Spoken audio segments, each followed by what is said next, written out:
Friends, यदि आप मोगरा प्लांट पर सब तरह के फर्टिलाइज़र डालकर थक गए हैं और यदि आपका प्लांट अभी भी अच्छी तरह से ग्रोथ नहीं कर रहा है या उसमें ग्रोथ बिल्कुल ना के बराबर हो रही है, तो मैं आज आपको एक घरेलू नुस्खा बताऊंगी।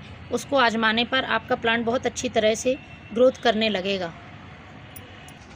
फ्रेंड्स, देखिए अभी मेरे ये मोगरा प्लांट में ये नई ग्रोथ शुरू हो गई है और बहुत अच्छी तरह से प्लांट ग्रोथ कर रहा है। जगह जगह से ग्रोथ इसमें स्टार्ट हो गई है। तो सबसे पहले बात कर लेते हैं इसकी प्रूनिंग की। यदि आपने प्रूनिंग कर दी है इस प्लांट की और फिर भी ग्रोथ नहीं हो रही है, तो फ्रेंड्स आपको ये मान के चलिए आप कि आपका प्लांट पूरी तरह से स्वस्थ नहीं है और इसमें कहीं ना कहीं कोई परेशानी ज़रूर है। यदि आपने इसका नीम ऑयल स्प्रे कर दिया है प्लांट पर और आपकी पत्तियां भी ठीक नहीं हैं और फर्टिलाइज़र डालने के बाद भी प्लांट ग्रोथ नहीं कर रहा है, तो आप मानिए कि इसकी रूट्स में कोई प्रॉब्लम है।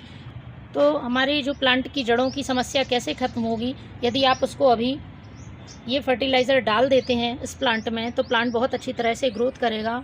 जब प्लांट सभी काम करने के बाद भी अपनी ग्रोथ ना करे, तो समझ लीजिए कि प्लांट की रूट में कोई प्रॉब्लम है। रूट में फंगस लग चुकी है या रूट्स में कीड़े लग चुके हैं या रूट बॉन्ड हो चुका है। तो रूट बॉन्ड होने का तरीका सबसे अच्छा जानने के लिए कि ऊपर यदि आपकी मिट्टी में रूट्स आ जाती हैं या आपका प्लांट बहुत पुराना है और पॉट बहुत छोटा है, तो समझ लीजिए कि रूट बॉन्ड की प्रॉब्लम हो रही है। इसलिए प्लांट सारे फर्टिलाइज़र और सभी तरह के टिप्स अपनाने के बाद भी प्लांट ग्रोथ नहीं कर रहा है। यदि आपको लगता है कि आपके प्लांट में भी रूट बॉन्ड हो गया है, तो आप प्लांट को रिपोर्ट कर सकते हैं। यदि आपके साथ ऐसा नहीं है और प्लांट आपका पुराना नहीं है और पॉट का साइज़ भी बहुत अच्छा है, उसके बाद भी ग्रोथ नहीं हो रही है, तो इसका मतलब कि नीचे रूट्स में फंगस लग गया है या किसी तरह का इन्फेक्शन हो गया है, कोई बीमारी है। तो इसको दूर करने के लिए मैं बहुत ही अच्छा घरेलू उपाय बताती हूँ। इसको अपनाने के बाद आपका मोगरा प्लांट फिर से ग्रोथ करने लगेगा। तो इसके लिए आपको लेना है, ये 1 लीटर पानी लिया है मैंने और इसमें 1 चम्मच हल्दी डालना है।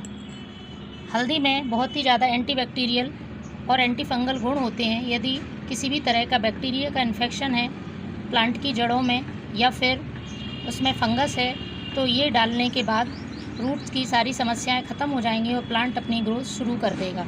तो फ्रेंड्स, इस तरह से आपको घोल लेना है और हल्की सी मिट्टी की गुड़ाई कर देनी है। गुड़ाई करने के बाद आपको इसको छोड़ देना है 1 दिन के लिए। 1 दिन को छोड़ने के बाद ही फिर आपको इसका यदि आप यूज़ करेंगे तो बहुत अच्छी तरह से ये अपना इफ़ेक्ट दिखाएगा और आपका प्लांट पूरी तरह से स्वस्थ हो जाएगा। तो इस पानी को हमें इसमें डाल देना है और ऐसा आप मंथ में 1 बार करेंगे तो किसी भी तरह की रूट से रिलेटेड यदि प्रॉब्लम है तो वो आपके मोगरा प्लांट में ख़त्म हो जाएगी और प्लांट फिर से हरा भरा हो जाएगा।